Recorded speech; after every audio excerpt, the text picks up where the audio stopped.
Que raconte la première page du livre de votre histoire de vigneron? Pour retourner à nos origines, mon arrière-grand-père était venu de Hollande pour créer une maison de négoce.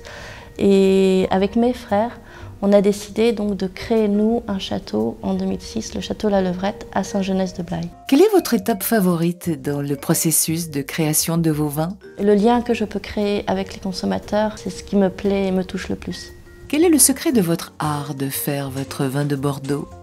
C'est le fait d'avoir un élevage en barriques de 400 litres, qui sont le double des barriques bordelaises classiques qui, elles, font 225 litres. Et ce qui apporte un rapport vin-bois plus discret, plus léger et une finesse plus grande au vin. Quel est le souvenir de votre première vendange? Le meilleur et le pire? Mon premier souvenir de vendange, c'est en 2006, puisque c'est le premier millésime du château La Levrette. C'est aussi mon meilleur souvenir, puisque c'est vraiment la découverte de notre vin, la découverte de notre terroir. La vendange la pire, on va dire, c'est les millésimes tels que 2006, 2007, 2008, qui sont des millésimes qu'on appelle des vignerons, où il pleut beaucoup et il faut beaucoup travailler dans la vigne pour réussir à porter le raisin et la vigne jusqu'à une pleine maturité. Quelle est l'histoire de votre étiquette? L'histoire de cette étiquette, c'est d'abord l'histoire du nom, puisque c'est un nom qu'on a choisi, Château La Levrette. On l'a choisi parce que la levrette, c'est la femelle de lévrier.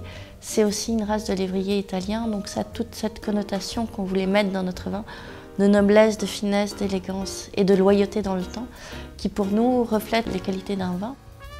Quel est pour vous le meilleur moment de dégustation? Tous les moments sont bons pour boire mon vin, que ce soit lors d'un repas ou en apéritif, mais ça peut être aussi entre amis ou avec une copine ou bien en amoureux. Pour le Château La Levrette, c'est l'idéal aussi. Quel type de mets s'accorde le mieux avec vos vins? Comme j'ai la chance d'être distribuée au restaurant Le Gabriel à Bordeaux, je pense que le mieux c'est d'en discuter avec le sommelier de ce restaurant. Alors l'accord parfait avec le Château de La Levrette, nous présentons la langoustine rôtie du chef François Adamski sur un émincé de choux accompagné d'une vinaigrette à la mangue. L'accord est intéressant justement parce que la trame aromatique du fruit que l'on retrouve dans le plat se retrouve vraiment dans le vin. On a également des notes mentholées qui viennent souligner les parfums du chou. Quel est pour vous l'art de vivre à Bordeaux? L'art de vivre à Bordeaux, c'est d'être près de la mer, de la montagne.